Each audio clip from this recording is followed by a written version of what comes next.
Rota 66. Uma pessoa está numa situação difícil, sofre do coração, e ela tem lá um parente que sofreu um acidente. Você chega para a pessoa, sim, ele sofreu um acidente, quebrou as duas pernas e a cabeça arrebentou, o cérebro rolou pelo chão.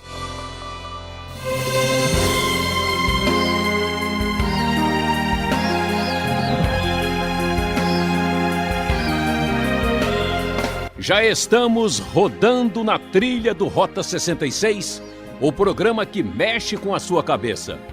No estudo de hoje, o professor Luiz Saião chama a atenção para uma troca. Pedimos substituição. Esse é o tema do capítulo 16 do primeiro livro de Samuel. Saul está pisando na bola e deve sair. Davi é o craque eleito que vai entrar. Muitas das circunstâncias da vida são criadas por 3 escolhas básicas: as disciplinas que você decide manter, as pessoas com quem você decide estar e as leis que você decide obedecer. Disciplina, amizade e obediência, sem isso você pode perder a cabeça. Eu sou o Beltrão e juntos vamos acompanhar essa aula. Como temos visto, Saul iniciou o seu reinado de maneira bastante controvertida, de maneira muito frágil, dependendo muito da autoridade já razoavelmente consolidada de Samuel, o último juiz. Nós vimos que Saul foi rejeitado por Deus, não foi aprovado na sua maneira de lidar com a ordem divina, com a palavra de Deus. E agora, chegando aqui no capítulo 16, nós vamos ouvir o texto sagrado conforme apresentado na NVI, e o texto nos diz o seguinte: o Senhor disse a Samuel: até quando você irá se entristecer por causa de Saul? Eu o rejeitei como rei de Israel. Encha um chifre com óleo e vá a Belém. Eu enviarei a Jessé, escolhi um de seus filhos para fazê-lo rei. Samuel, porém, disse: como poderei ir? Saul saberá disto e me matará. O Senhor disse: leve um novilho com você e diga que foi sacrificar ao Senhor. Convide Jessé para o sacrifício, eu lhe mostrarei o que fazer. Você irá ungir para mim aquele que eu indicar. Então, como podemos ver aqui no capítulo 16, a rejeição de Saul, o rei que não se adequou às exigências de Deus, não ouviu a palavra divina, agora tem consequências mais graves e mais sérias. O texto apresenta para nós o grito de pedimos substituição.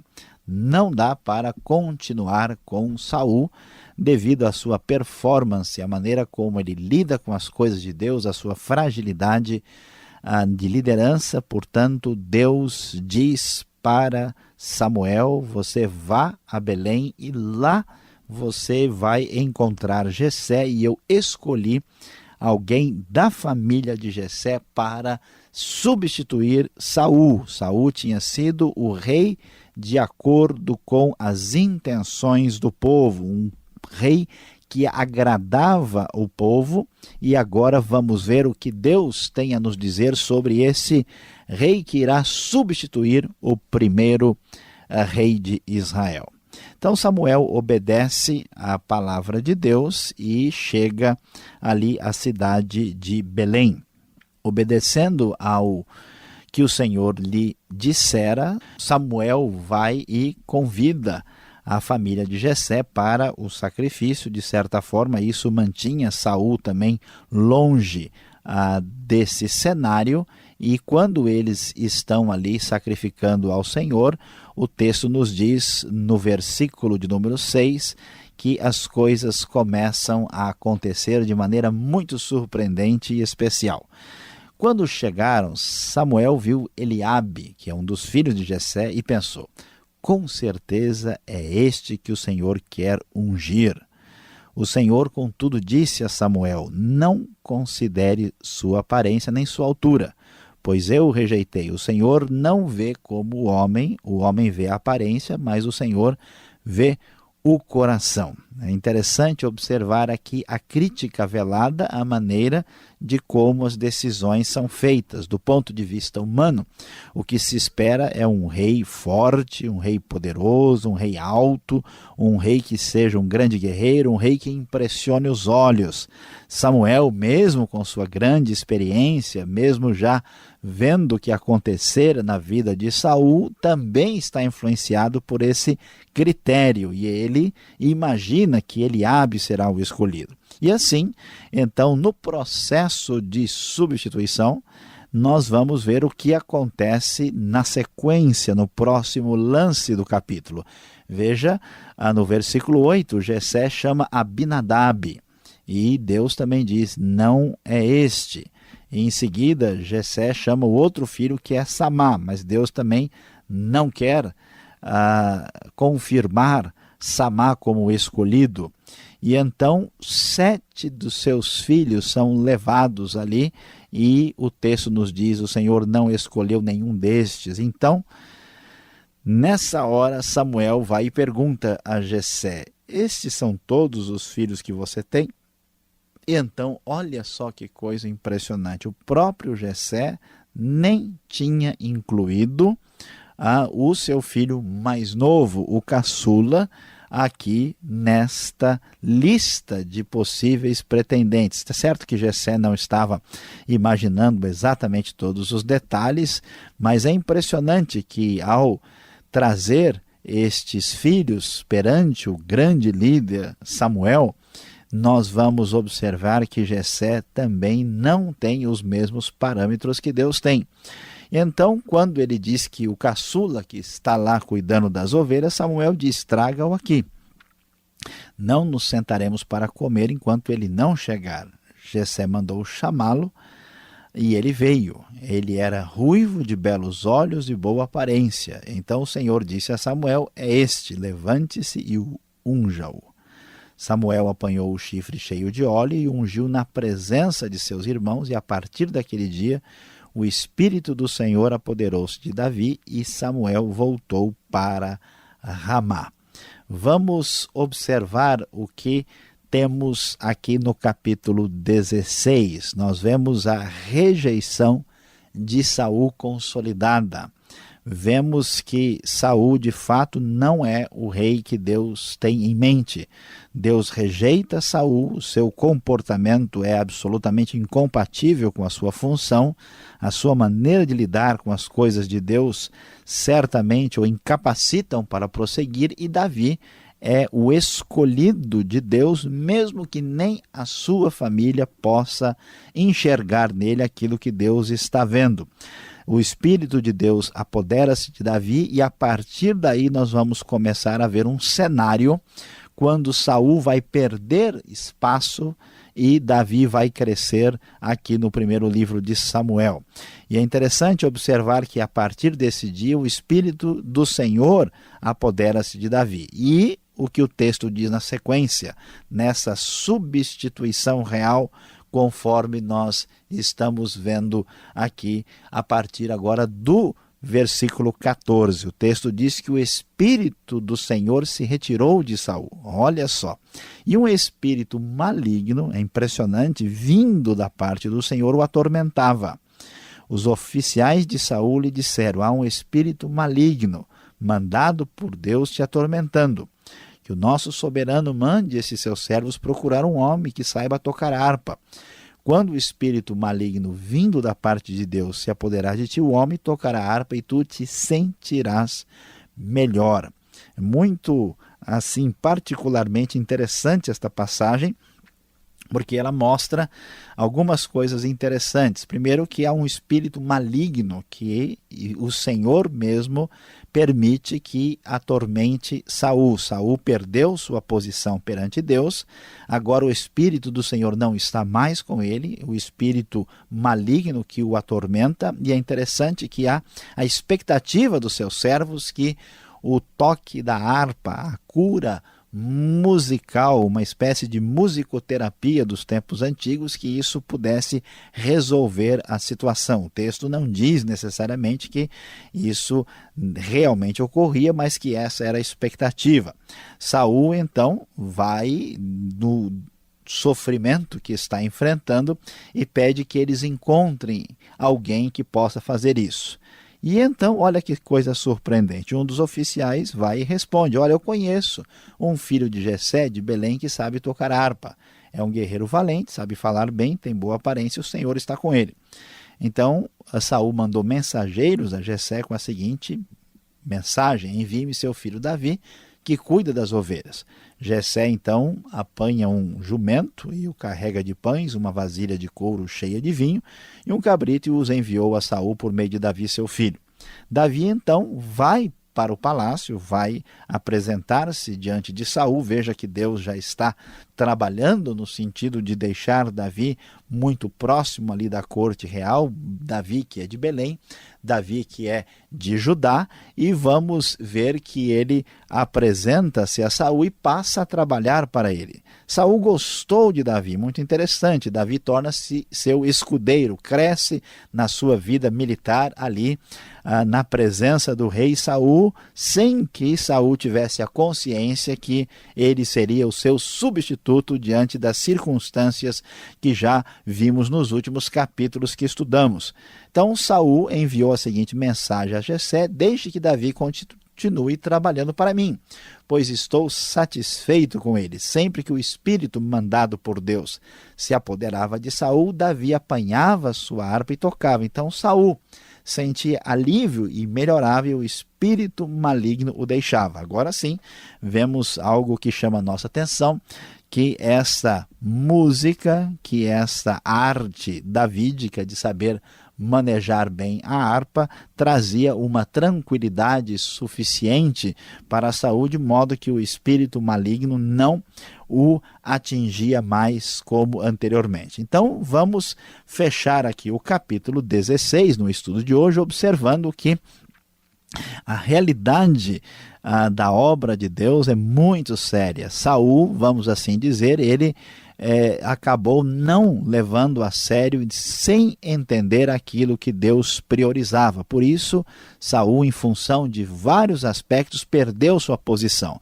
Não é porque o homem vem a falhar que Deus perde o controle da história. Uma vez que Saul está fora daquilo que Deus deseja, Deus então escolhe Davi, e aqui nós vemos um início de uma substituição que tomará conta do cenário de 1 Samuel daqui para frente, e vemos a diferença dos critérios humanos para os critérios divinos, quando Deus escolhe alguém que vai ser chamado alguém segundo o seu coração, e através da obra de Deus na vida deste substituto de Saul, deste moço jovem que começa a crescer aqui nos limites do palácio, nós veremos como Deus será glorificado na sua vida e como isso irá nos ajudar a entender muito como Deus trabalha também na nossa vida.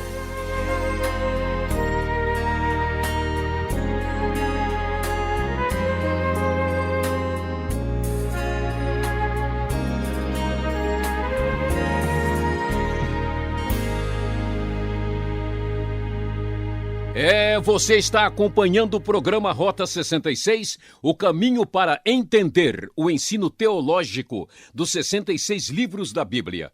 Tema da aula: Pedimos substituição. Essa é a série do primeiro livro de Samuel, hoje capítulo 16. Rota 66 tem produção e apresentação de Luiz Saião, redação Alberto Veríssimo e na locução, seu amigão Beltrão. Esta é uma realização transmundial. Marque lá, Caixa Postal 18.113, CEP 04626-970, São Paulo, capital. E-mail, rota66@transmundial.com.br. Que tal agora substituir suas dúvidas por respostas diretas? Então vamos às perguntas com Alberto Veríssimo.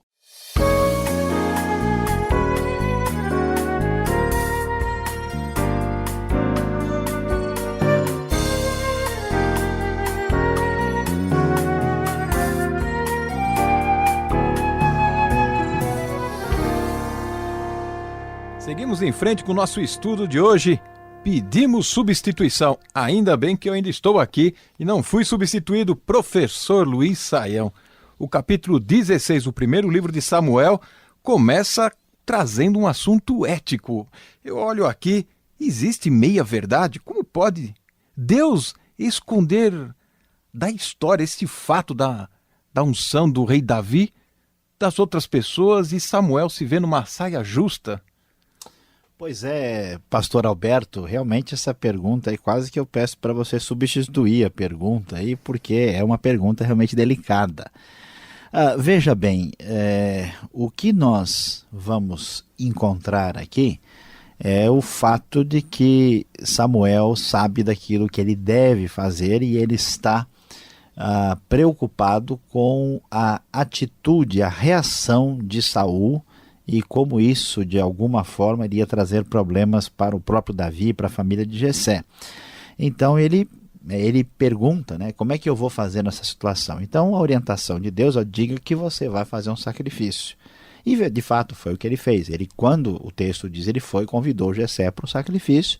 E vamos assim dizer, ele não deu bandeira, né? Ele não abriu o jogo plenamente sobre as suas intenções. A gente sabe que é importante, a Bíblia enfatiza o fato de dizer a verdade, mas fica claro que esse tipo de atitude não é uma atitude mecânica, não é um comando de computador, é uma atitude de bom senso em função das circunstâncias. Existe uma coisa interessante, que é o lado bom do jeitinho, né? Quer dizer, uma pessoa está numa situação difícil, sofre do coração, e ela tem lá um parente que sofreu um acidente. Você chega para a pessoa, sim, ele sofreu um acidente, quebrou as duas pernas e a cabeça arrebentou, o cérebro rolou pelo chão. Aí você já enterra os dois juntos, né? Era um momento delicado, tem que saber tratar a situação. Exatamente, quer dizer, você vai fazer o quê? Você vai criar um tumulto, uma confusão com Saul, pôr a família de Jessé em dificuldade, né, com os filhos. Então a atitude aqui é uma atitude de bom senso. A gente não pode ser falso, a gente não pode negar a verdade, a gente não pode, mas em muitos momentos da vida você precisa aprender a medir as palavras, como dizer, né? Nem sempre você diz tudo que você sabe sobre um assunto para uma criança de 4 anos de idade, né? E então essa atitude deve ser entendida dessa forma, uma maneira pacífica de fazer essa transição sem precisar entrar em detalhes. Tá certo. Olhando um pouco a cultura do povo brasileiro, que é o futebol, quando acontece uma substituição, mais ou menos estava previsto, porque o jogador estava no banco de reserva e estava acontecendo o jogo. Mas nesse caso aqui, Deus agora escolhe uma outra pessoa, escolhe a Davi. Ele já não havia escolhido antes Saul, já não estava tudo arranjado, preparado, e agora parece que mudam as regras? Pois é, pastor Alberto, veja, uma das dificuldades que nós temos para tentar estudar a Bíblia é que às vezes a gente avalia o texto bíblico de uma maneira muito simplista. Então a gente imagina, por exemplo, que a vontade de Deus é uma vontade única, simples e homogênea. Mas na verdade, vamos assim dizer, Deus não escolhe Saul como sendo um rei ideal. Ele permite que Saul se torne o rei. Ele escolhe Saul dentro da dimensão das intenções do próprio povo, mas ele não é o verdadeiro escolhido de Deus. Assim como Deus, por exemplo, permite que você peque, mas ele não deseja que você venha a pecar. Então há uma vontade permissiva, a vontade de Deus que permite a escolha de Saul, ainda que Deus participe dela. Isso não era o plano original de Deus. Fica bem claro que Davi venha a ser o rei, né, segundo o coração de Deus. Davi está na linhagem messiânica, a profecia de Judá já estava estabelecida, né? E então, entendendo esse cenário, vamos ver que o verdadeiro escolhido, de fato, é Davi e não Saul. Bom, agora complicou, porque do outro lado do microfone aqui existe uma classe grande nos acompanhando, e se Davi é o escolhido, da linhagem do Messias, etc., tão importante assim, como é que um pai pode esquecer o seu filho?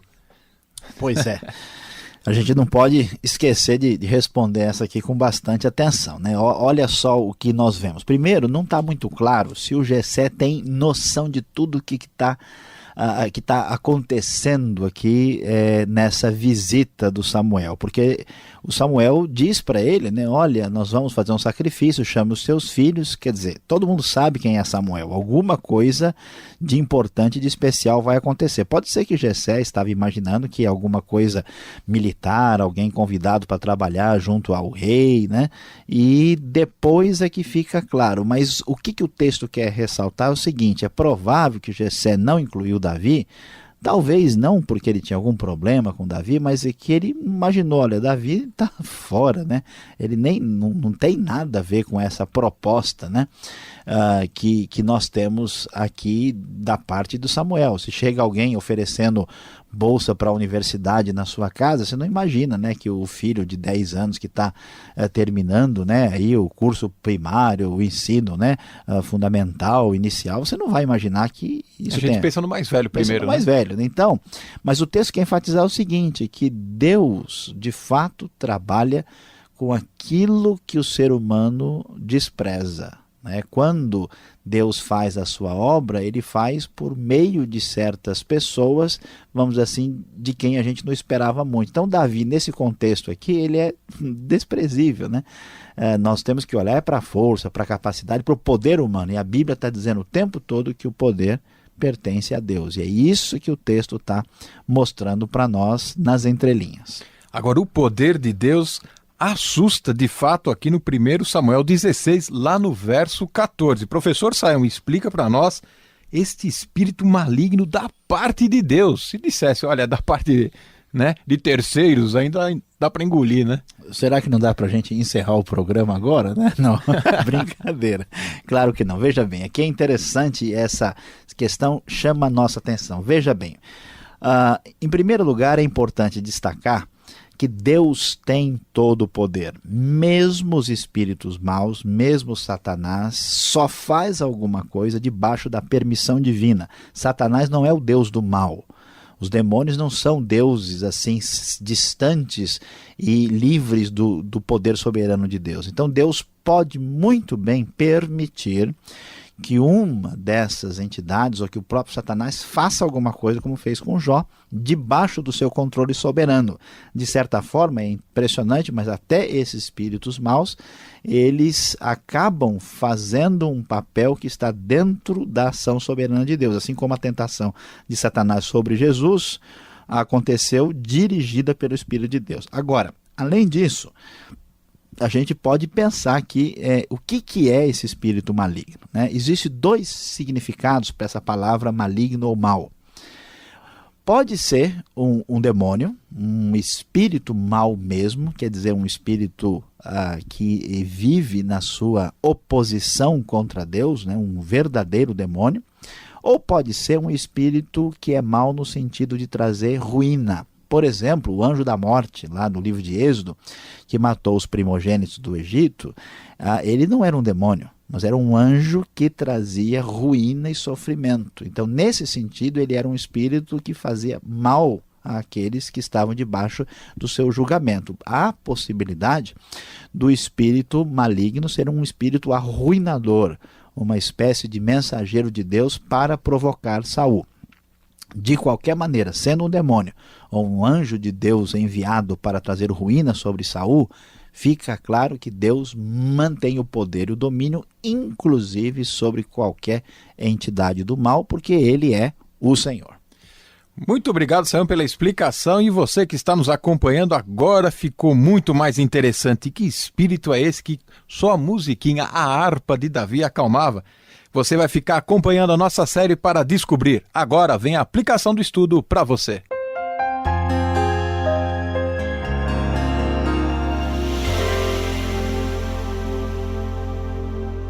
Hoje, aqui no nosso Rota 66, no capítulo 16 do primeiro livro de Samuel, nós falamos sobre pedimos substituição. Sim, Saul sairá de cena e Davi entrará em seu lugar no reino de Israel. E qual é a grande lição para a nossa vida? A lição é a seguinte: os critérios de Deus são outros. Saul impressionava, parecia um bom rei aos olhos humanos, mas Deus olha o coração, Deus não se impressiona com isso.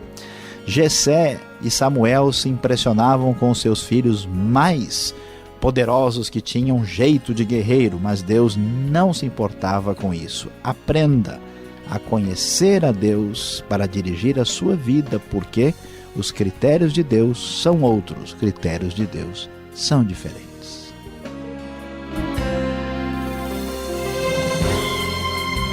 Com trabalhos de Paulo Batista, termina aqui mais um programa Rota 66. Espero você aqui nessa emissora e sempre nesse horário, certo? Mais informação no site transmundial.com.br. E até o próximo Rota 66.